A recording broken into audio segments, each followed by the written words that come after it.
Hello అండి. ఈరోజు recipe వచ్చేసి బంగాళదుంప కర్రీ అండి. ఈ కర్రీ వచ్చేసి చపాతీ గానీ, రైస్‌లో గానీ, జొన్న రొట్టెకి గానీ చాలా టేస్టీగా చాలా సూపర్‌గా ఉంటుందండి. ఒకసారి ఇలా ట్రై చేసి చూడండి.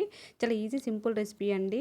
కర్రీకి కావాల్సిన ప్రాసెస్ ఏంటో చూసేసేయండి. స్టవ్ పైన కర్రీ కావాల్సిన బౌల్ పెట్టేసుకున్న తర్వాత దాంట్లో తగినంత ఆయిల్ వేసేసుకోవాలండి. మనం కర్రీకి ఎంత కావాలో అంత వేసేసుకోవాలి. తర్వాత మనం కొద్దిగా ఆయిల్ వేడైన తర్వాత కొద్దిగా జీలకర్ర వేసేసుకోవాలి. అలాగే కొద్దిగా కరివేపాకు వేసుకున్న తర్వాత అది కొద్దిగా ఫ్రై అయిన తర్వాతకు సన్నగా తరిమి పెట్టుకున్న ఆనియన్స్ వేసేసుకోవాలండి. ఇక్కడ నేను ఒక 2, 3 ఆనియన్స్ అలా తీసుకొని వేసేసుకోనండి. ఇలా నీట్‌గా చక్కగా కలుపుకోవాలండి. ఇది ఉడకడానికి క్యాప్ పెట్టేసుకొని ఒక 2 మినిట్స్‌లో ఉడికించాలి. నేను ఇక్కడ కొద్దిగా సాల్ట్ వేసానండి. తొందరగా ఉడికిపోతుందండి. మీరు కావాలంటే స్టార్టింగ్‌లో వేసేసుకోవచ్చు. మీరు అల్లం వెల్లుల్లి పేస్ట్ అవి వేసుకునేటప్పుడు కూడా వేసేసుకోవచ్చండి. ఇదంతా నీట్‌గా చక్కగా కలుపుకున్న తర్వాతకు క్యాప్ పెట్టేసుకొని ఒక 2, 3 మినిట్స్ వరకు ఆనియన్స్ మంచిగా ఉడికించాలండి. అలా ఉడికిన బంగాళదుంపలు ముక్కలు వేసేసుకోవాలండి. ఇక్కడ నేను బంగాళదుంప అనేది ఉడికించలేదండి. డైరెక్ట్‌గా నేను దానిపైన పీల్ మొత్తం తీసేసి సన్నగా తరిమి పెట్టేసుకొని వేసేసుకున్నానండి. ఇది ఆనియన్స్‌లో వేసేసుకున్న తర్వాత నీట్‌గా చక్కగా కలుపుకోవాలండి. కలుపుకున్న తర్వాత క్యాప్ పెట్టేసుకొని ఒక 2, 3 మినిట్స్ వరకు బంగాళదుంపలు ఉడికించాలండి. ఉడికిన తర్వాత చూడండి చక్కగా ఉడికిపోయాయి. ఇక్కడ వచ్చేసి నేను ఒక టమాటా తీసుకున్నానండి. ఒక టమాటా నీట్‌గా చక్కగా చిన్నగా కట్ చేసి పెట్టుకొని దీంట్లో వేసేసుకోవాలండి. వేసుకున్న తర్వాత అదంతా నీట్‌గా చక్కగా కలుపుకోవాలి. కలుపుకున్న తర్వాతకు క్యాప్ పెట్టేసుకొని ఒక 2 మినిట్స్ వరకు అలా ఉడికించాలండి. ఇక్కడ నేను కొద్దిగా సాల్ట్ వేసానండి. స్టార్టింగ్‌లో కొద్దిగా సాల్ట్ వేసానని చెప్పేసి ఇక్కడ కొద్దిగా సాల్ట్ వేసేసి నీట్‌గా చక్కగా కలుపుకొని క్యాప్ పెట్టేసుకొని ఒక 2, 3 మినిట్స్ వరకు ఉడికించాలండి. బంగాళదుంప అనేది కొద్దిగా ఒక 50% వరకు ఉడికించాలండి. ఎక్కువ ఉడికించేంత అవసరం లేదండి. తినేటప్పుడు అలా పంట కింద పడుతూ ఉంటే చాలా బాగుంటుందండి కర్రీ అనేది, బంగాళదుంప కర్రీ.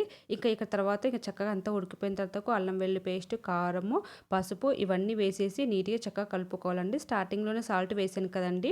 మనము టేస్ట్ చూసి ఒకసారి సాల్ట్ సరిపోతుందా అని చూసి మనం ఇప్పుడు కొద్దిగా సాల్ట్ వేసేసుకోవాలండి. మీకు సరిపోతే సాల్ట్ వేసుకునేంత అవసరం లేదండి.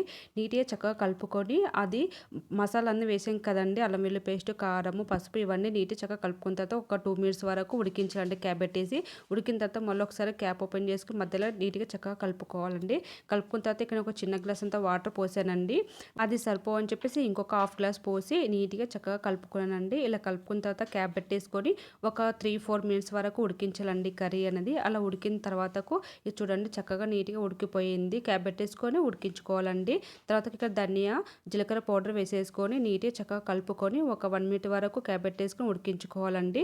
అలా ఉడికిన తర్వాత చూడండి మంచిగా ఉడికిపోయింది. ఇక్కడ ఆయిల్ అనేది పైకొచ్చిందనుకో మనకి కర్రీ రెడీ అయిపోయినట్టండి.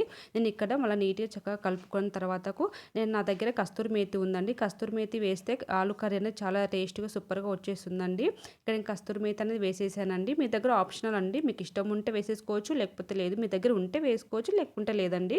నీట్‌గా ఇలా చక్కగా కలుపుకోవాలండి. వేసుకున్న తర్వాతకు కలుపుకున్న తర్వాత క్యాప్ పెట్టేసుకొని ఈ కస్తూరి మేతి కూడా కొద్దిగా ఒక 1 మినిట్ అలా ఉడకాలి కదండీ!